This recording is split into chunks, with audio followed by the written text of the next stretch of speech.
Spanish times, food there's no alternative source for this one when the tradition started and where it began based on the Bible.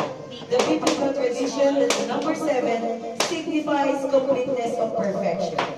And though there were 7 days of creation, the 7 cattle in the dreams of the Pharaoh, and the 7 branches of the memory of the lampstand inside the tabernacle, the 7 plates of Samson flax, and 7 devils of Mary Magdalene.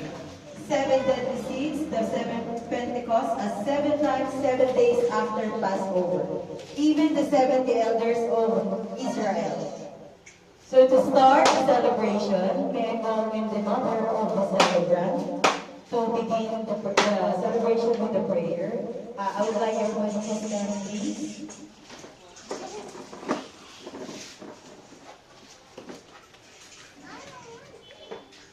In the name of the Father, and of the Son, and of the Holy Spirit. Dear Lord, thank you so much for including my name in our names in your list to wake up this morning. We made it today because you had plans for us. And we trust your way, though at times we may not understand the happenings of our lives. Yet, we will choose to believe in you, Lord.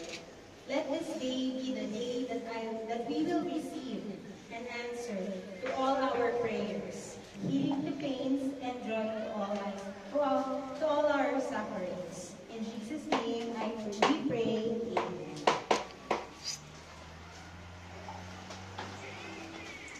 A splendid afternoon, everyone. Before we start the meal, let's have a song. Kantahan po natin si Jet Li. Ano po? Sige, picture namin, Ma'am Wesley. Doon na po para makapagkakanta. Okay, lahat ng Netisita. Kantahan na natin habang tayo fresh pa. Kasi Ma'am Los Angeles na. Oh, Jet Li. Let's welcome the celebrant, Jet Li. Palakpakan po natin.